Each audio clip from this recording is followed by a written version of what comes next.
I'm going to be working with a couple of different images today. Paper Maniacs is getting in a new company for images, and it's called The Greeting Farm. And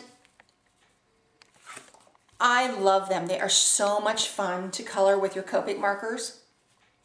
And this one is called Laundry, and we'll color part of this image. And we're also going to work with Flourish's images for seashells. And Flourish's images are fantastic to work with because they almost have a little bit of a guideline of where to put your shading in. So I'm going to start with this image here, and I picked a couple of design papers that I really like from Green at Heart, which is a new basic gray collection. Okay. Now, the way I choose my colors is I'm going to look at my Copic hand color chart and look to see what colors match the best. Now, as I'm looking, from past kits we have Y07, Y04, and YR02. YR07, YR04, and YR02. Those colors would blend very nicely over here. Another color that would work well, matching with the green, which is the YG03, YG05 combination.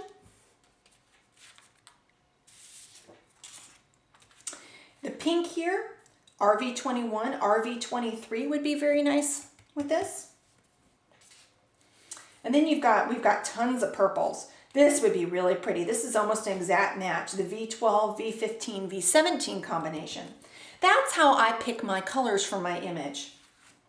I look at my design papers I'm going to use. The last thing I do is I may pick another color that is more of a contrasting color that would complement it. And because there is no blue in this, I may pick a little blue. And I'm probably going to go with the B95, B93 combination just because it's more muted color and it kind of matches with these muted colors. It's kind of a pop of color. That's how I select my colors, and that's one of the reasons that this Copic marker hand color chart is so important. Some really important things that you're going to need to color with your Copics are Memento Fade Resistant Dye Ink in Tuxedo Black. That's my favorite. I also use the brown color. I also have the green, which is more of like a mossy kind of green that I like.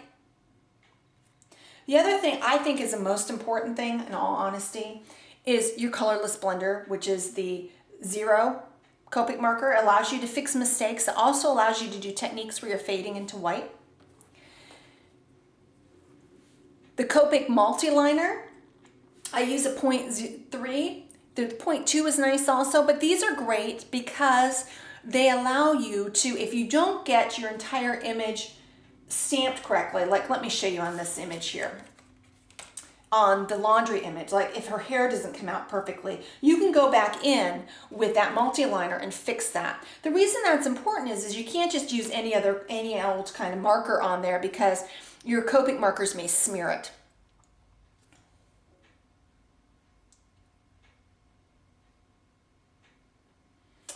Using Neenah Solar Crest Classic 80-pound weight, Solar White. Cardstock is important. It has a really nice blending ability. A lot of people, there's a lot of different cardstock brands out there. I've tried the majority of them and I keep coming back to my Neenah. The other thing I use quite frequently, and I probably need to order a few more actually, is the Inkessentials pen. It's an opaque white pen that I use for highlighting on my images. And you can purchase all these items through the Paper Maniac store.